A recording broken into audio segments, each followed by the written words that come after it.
मानवर में अपनी बात की शुरुआत नीट पेपर लीक के कारण जिन 21 बच्चों ने आत्महत्या करके अपनी जान दी, उनको सर झुका के नमन करते हुए, श्रद्धांजलि देते हुए अपनी बात शुरू करना चाहता हूं। मैं उन लोगों को भी श्रद्धांजलि देना चाहता हूं जो पिछले 10 साल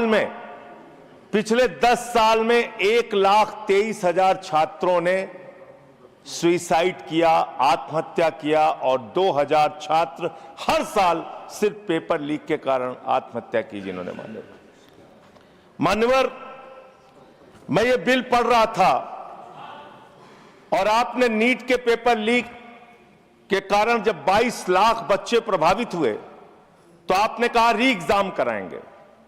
पहली बार जब आपने एग्जाम कराया तो 22,80,000 बच्चे उसमें बैठे थे, लेकिन दोबारा जब आपने री एग्जाम कराया तो उसमें मात्र 20 लाख बच्चों ने हिस्सा लिया, 2,80,000 बच्चों ने हिस्सा नहीं लिया। उस गुनाह के लिए, उस पाप के लिए जिम्मेदार कौन है? दूसरी बात मान्यवर, यह बिल देख के मुझे लगता है कि सरकार खुद स्वीकार कर रही है कि देखो भाई, पेपर लीक तो होगा, पेपर लीक हम नहीं रोक पाएंगे, पेपर लीक होगा। हत्या के खिलाफ सख्त कानून बनता है, बलात्कार के खिलाफ सख्त कानून बनता है। तो कोई हत्या का अपराधी होता है, बलात्कार का अपराधी होता है जिसको सजा मिलती है।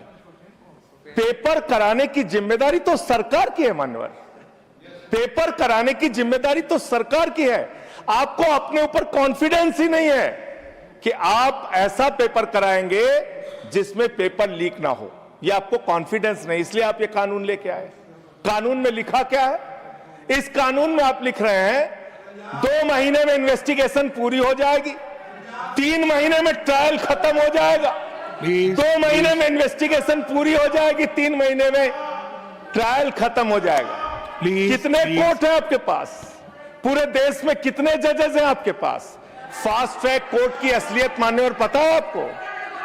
2.5 lakh cases fast track court के अंदर पेंडिंग पड़े हुए हैं। यह आपकी हकीकत है। फास्ट ट्रैक कोर्ट की हालत यह है, एक लड़की एसिड विक्टिम, शाहीन नाम है उसका, 15 साल तक फास्ट ट्रैक कोर्ट में उसका मुकदमा चला और 15 साल के बाद सारे के सारे आरोपी बरी हो गए। क्या फास्ट ट्रैक कोर्ट की बात आप कर रहे हैं? गुमराह करने की बात आप करते हैं मान्यवर।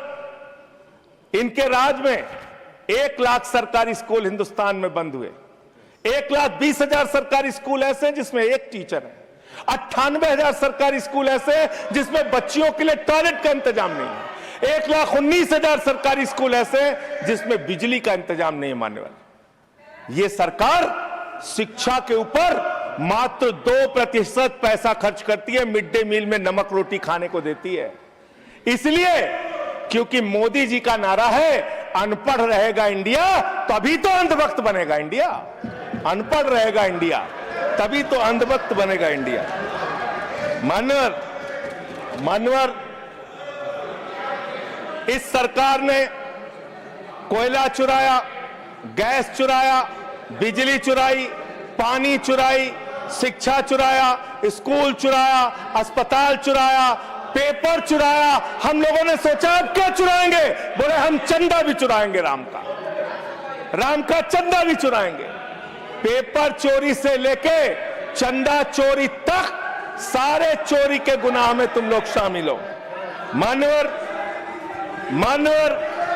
किसान आंदोलन करता है तो खालिस्तानी हो जाता है, किसान आंदोलन करता है तो खालिस्तानी हो जाता है, मुसलमान आंदोलन करता है तो पाकिस्तानी हो जाता है, नौजवान आंदोलन करता है तो चाइनिस्तानी हो जाता है। लेकिन मैं इस सरकार के बारे में कहना चाहता हूं, जो लोग AK-47 चलाते हैं, छात्रों के सर पे लाठियां चलाते हैं, आंसू गैस के गोले छोड़ते हैं, वो सरकार आतंकवादियों जैसा आचरण कर रही है, आतंकवादियों जैसा व्यवहार कर रही है। मैं ये कहना चाहता हूं मान्यवर, प्लीज कंक्लूड, प्लीज मान्यवर, मैं आपके माध्यम से इनको एक सुझाव देना चाहता हूं।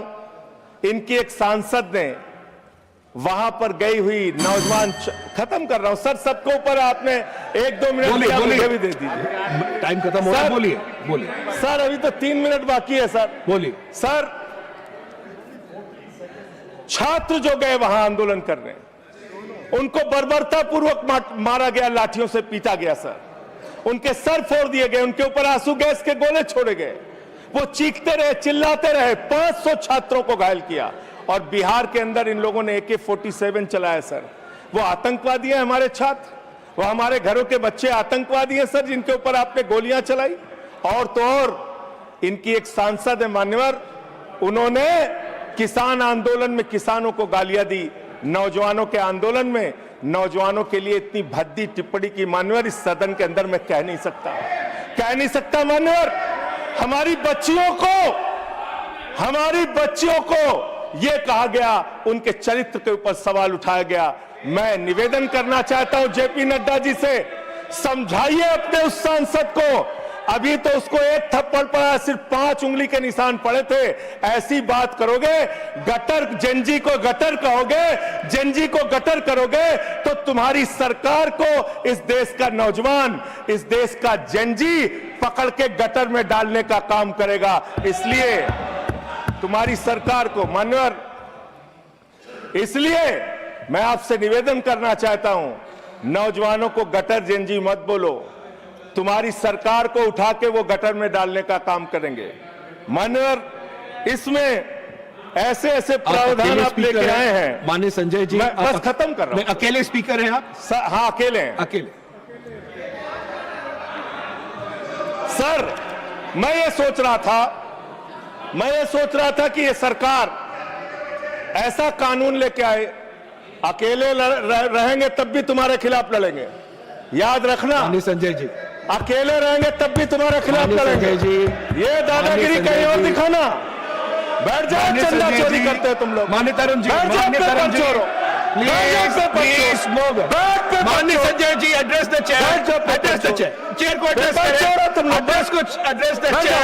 माननीय संजय जी, मैं सीरियल कर रहा हूं सर, एड्रेस द अरे नहीं, एड्रेस द चेयर। माननीय तरुण जी, पेपर चोर, प्लीज सर, मैं सोच रहा था संजय जी, अंतिम में एक बात माननीय तरुण जी, पेपर चोर, प्लीज, अकेला रहूंगा तो लड़ूंगा तुमसे, किसी गलत फहमी में मत पड़ना, किसी गलत फहमी में मत पड़ना। समय जा रहा है आपका, समय जा रहा है। हाँ, खत्म एड्रेस करिए सर, एड्रेस द चेयर। मान्यवर, मैं सोच रहा था कि आखिर ये सरकार ये पेपर चोरों के खिलाफ कार्रवाई क्यों नहीं करती। मुझे ये पता चला मान्यवर, ईडू टेस्ट नाम की एक कंपनी, खत्म कर रहा हूं, ईडू टेस्ट नाम की एक कंपनी जो गुजरात के अंदर ब्लैक लिस्टेड हुई, उससे बिहार में पेपर कराया गया, वहां भी ब्लैक लिस्टेड हुई, उसी से यूपी में पेपर कराया गया, वहां से भी ब्लैक लिस्टेड हुई। तो जो पेपर चोर हैं वो अहमदाबाद में ब्लैक लिस्ट हुए, बिहार में ब्लैक लिस्ट हुए, यूपी में पेपर चोरी की, क्योंकि उनको पेपर कराने का ठेका इसलिए मिलता है क्योंकि उनका संबंध, खत्म कर रहा हूं सर, 30 सेकंड सर, 30 सेकंड। उस ईडू टेस्ट कंपनी का पेपर चोर का संबंध देश के प्रधानमंत्री और कई राज्यों के मुख्यमंत्री से है। थैंक यू मुख्यमंत्री से है।